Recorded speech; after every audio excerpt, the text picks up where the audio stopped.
جو نقصان ہے وہ شاید سبا کو ابھی تک اس کا اندازہ نہیں ہے، کیونکہ میں ہمیشہ کہتا ہوں یہ والدین جب جاتے ہیں نا تو یہ ان کا غم آہستہ آہستہ گرو کرتا ہے انسان پہ، آہستہ آہستہ پتہ چلتا ہے، جیسے جیسے وقت گزرتا ہے انسان ان کو ہر لمحہ مس کرتا ہے اور پہلے سے زیادہ پھر ان کی یاد بھی آتی ہے۔ تو واقعی یہ ہے کہ دنیا کا معاملہ ہے، انا للہ و انا الیہ راجعون، ہم سب نے جانا ہے۔ تو یہ ہے کہ بس ہمیں کوشش یہ کرنی چاہیے کہ اللہ ہمیں اپنے والدین کے لیے صدقہ جاریہ بنا دے۔ اور ایک بات میں یہ ضرور کر دوں، اور اس کا مقصد صرف یہ ہے کہ شاید کئی لوگ اس بات کو اپنا لیں، باقی تو یہ رسم تو چلتی ہے، کوئی لوگ اپنا لیتے ہیں تو صدقہ جاریہ میں ہمارے لیے بھی اس کا سبب بن جاتا ہے۔ مجھے بھی کسی نے بتائی تھی، تو یہ تھی کہ والدین گئے تو ان کے 2 نفل نہ چھوڑنا۔ تو جتنا انہوں نے کیا ہوتا ہے انسان کے لیے کبھی ہم واپس نہیں کر سکتے۔ اولاد جو مرضی کر لے والدین کو ریٹرن نہیں کر سکتی جو انہوں نے ہمارے لیے دنیا میں کیا ہوتا ہے۔ تو اگر ہم 2 نفل مغرب کی نماز کے ساتھ عشاء کی نماز کوئی بھی تھوڑی سی ہمت کر کے پڑھ لیں تو اتنا میں سمجھتا ہوں حق ہے ان کا، اتنا بنتا ہے۔ میں ایک دفعہ ایئرپورٹ پہ یہ بات میں نے بیٹھ کے کہیں ٹیلی ویژن پہ کر دی، اور خدا اس کا مقصد خود نمائی یا کوئی اپنی عبادت بتانا نہیں ہوتا، یہ ہوتا ہے کہ شاید کوئی بندہ اس کو شروع کر لے۔ تو ایک آنٹی سی تھی، بوڑھی سی، تو تسبیح چلا رہی تھی، مجھے کہتی ہیں ادھر آنا۔ میں چلا گیا، میں کہا جی، کہنے لگی بہ جا، میں نال سیٹ تے بیٹھ گیا۔ کہتی میں کہندی سا اے منڈا سنگر جیا تے میں تے تیرا شکریہ ادا کرنا۔ میں کہا جی کیڑی گل دا؟ وہ نہیں، میں تینوں گل کر دینا تاکہ اسی ٹی وی تے۔ تو اس تو بعد میں وہ عمل شروع کیتا ہی 2 نفلاں۔ تو میں کہ شکر الحمدللہ کہ چلو تے گناہ گاراں کولوں بھی بعض وقت بندہ کوئی چیز کم دی ایک دوے کو بندہ سکھتا رہتا ہے۔ تے اج پیغام سمجھو کہ جنہ دے نہیں ہیں چلے گئے نے، تو اگر 2 نفل اسی پڑھ لئیے تو میں سمجھنا بڑی گل ہے۔ باقی یہ محفل وہ انتہائی عشق تھی یا نور بے حساب تھا، میں قید و بند وقت سے آزاد اس صدی میں تھا، وہ دور مصطفیٰ تھا، میں مدینہ نبی میں تھا۔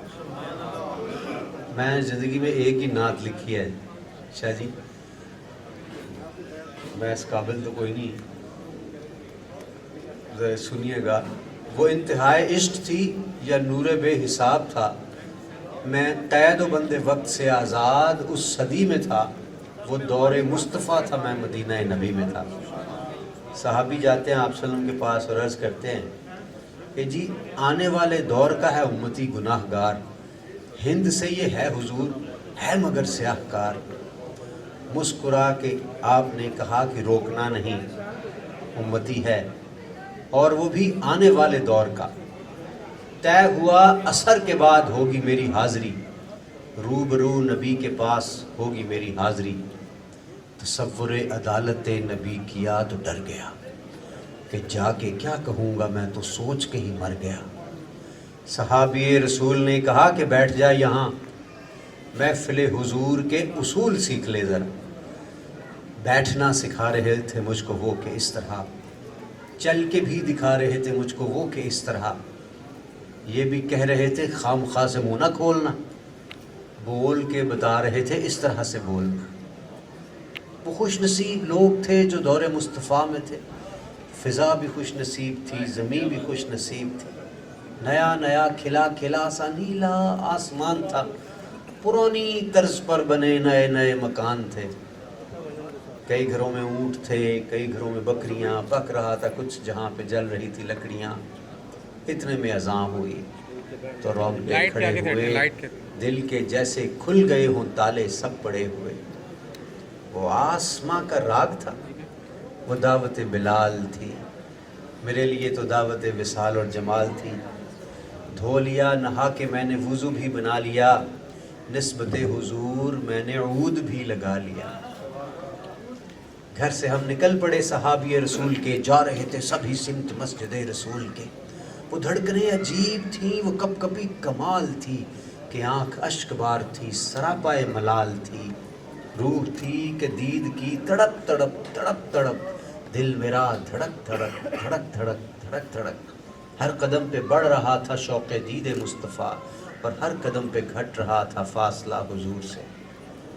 مسکرا کے دیکھتے تھے یوں صحابہ کرام، جیسے کہ وہ جانتے ہوں کون ہے یہ نوجوان۔